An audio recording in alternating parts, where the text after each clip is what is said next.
നമസ്കാരം. ടൈം മീഡിയയിലേക്ക് സ്വാഗതം.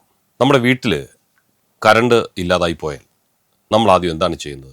സാധാരണ മലയാളിയെക്കുറിച്ച് ട്രോളുന്നത് ഇങ്ങനെയാണ്: തൊട്ടടുത്ത വീട്ടിൽ പോയിട്ടുണ്ടോ എന്ന് നോക്കും, അവിടെയും പോയിട്ടുണ്ടോ എന്ന് അറിയുകയാണെങ്കിൽ ഒരു വല്ലാത്ത മനസ്സമാധാനം ലഭിക്കും.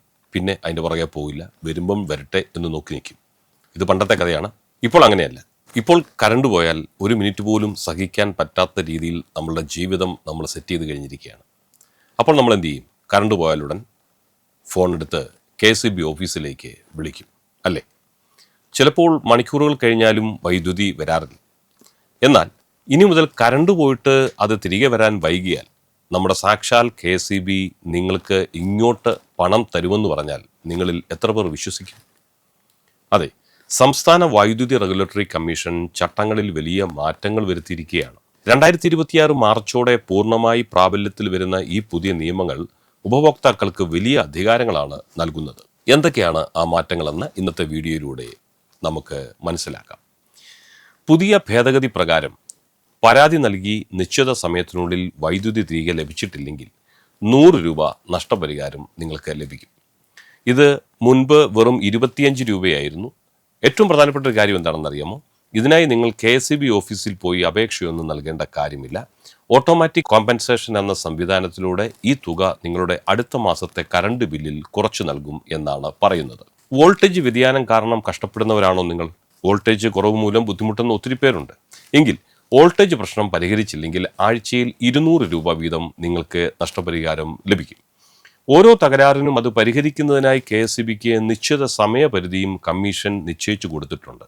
അതായത് ഒരു പരാതി ലഭിച്ചാൽ എത്ര സമയത്തിനുള്ളിൽ കറണ്ട് വരണം എന്ന് നമുക്ക് മനസ്സിലാക്കാൻ കഴിയും. അത് നമുക്ക് നോക്കാം. സാധാരണ തകരാറുകളിൽ നഗരങ്ങളിൽ വൈദ്യുതി വിച്ഛേദിക്കപ്പെട്ടാൽ 4 മണിക്കൂറിനുള്ളിലും, ഗ്രാമങ്ങളിലാണെങ്കിൽ അത് 6 മണിക്കൂറിനുള്ളിലും, ദുർഘട പ്രദേശങ്ങളിലാണെങ്കിൽ 8 മണിക്കൂറിനുള്ളിലും അത് തിരികെ വരണം എന്നാണ് ഇപ്പോഴത്തെ ചട്ടം.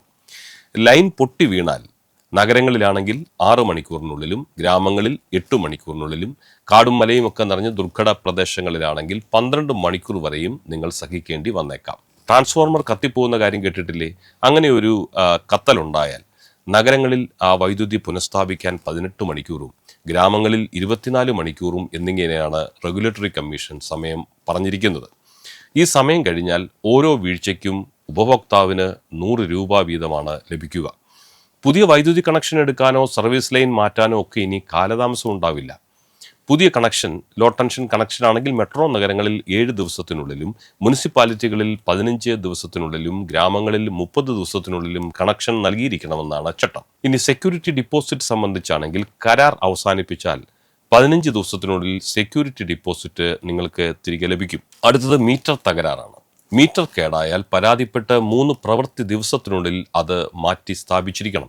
വൈകിയാൽ ഓരോ ദിവസവും നിങ്ങൾക്ക് 100 രൂപ വീതം നഷ്ടപരിഹാരത്തിന് അർഹതയുണ്ടാവും. മറ്റൊരു വലിയ മാറ്റം വരുന്നത് സ്മാർട്ട് മീറ്ററുകളിലാണ്. അത് സംബന്ധിച്ച് കഴിഞ്ഞ ദിവസം ടൈം മീഡിയ ഒരു വിശദമായ വീഡിയോ ചെയ്തിരുന്നു. ഏകദേശം 3 ലക്ഷം സ്മാർട്ട് പ്രീപെയ്ഡ് മീറ്ററുകൾ സ്ഥാപിക്കുന്നതിന്റെ 1ാം ഘട്ടം ആരംഭിച്ചു കഴിഞ്ഞു. മൊബൈൽ റീചാർജ് ചെയ്യുന്നത് പോലെ തന്നെ മുൻകൂട്ടി പണമടച്ച് ഇനി വൈദ്യുതി നമുക്ക് ഉപയോഗിക്കാം.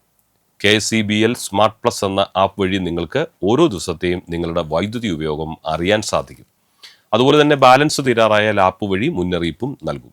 റീചാർജ് ചെയ്താൽ മിനിറ്റുകൾക്കുള്ളിൽ വൈദ്യുതി തനിയെ പുനഃസ്ഥാപിക്കപ്പെടുന്ന സിസ്റ്റമാണ് വരുന്നത്.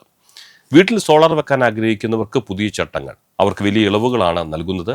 ഗാർഹിക ഉപഭോക്താക്കൾക്ക് 20 കിലോവാട്ട് വരെ നെറ്റ് മീറ്ററിംഗ് അനുവദിക്കുകയാണ്. കൂടാതെ 10 കിലോവാട്ട് വരെയുള്ള സോളാർ പ്ലാന്റുകളെ ഗ്രിഡ് സപ്പോർട്ട് ചാർജിൽ നിന്നും പൂർണ്ണമായും ഒഴിവാക്കിയിട്ടുമുണ്ട്. മലിനീകരണം കുറയ്ക്കാനായി ഡീസൽ ജനറേറ്ററുകൾ ഒഴിവാക്കി ശുദ്ധമായ ഊർജ്ജ കരുതൽ സംവിധാനത്തിലേക്ക് മാറാനും കമ്മീഷൻ KCBക്ക് നിർദ്ദേശം നൽകിയിട്ടുണ്ട്. ഉപഭോക്താക്കൾക്ക് കൂടുതൽ സുതാര്യവും വേഗത്തിലുള്ളതുമായ സേവനം ഉറപ്പാക്കുക എന്നതാണ് ഈ മാറ്റങ്ങളുടെയൊക്കെ ലക്ഷ്യം. ഈ വിവരങ്ങൾ പരമാവധി ആളുകളിലേക്ക് എത്തിക്കുക. കാരണം നമ്മുടെ അവകാശങ്ങൾ നമ്മൾ തന്നെ അറിഞ്ഞിരിക്കണം.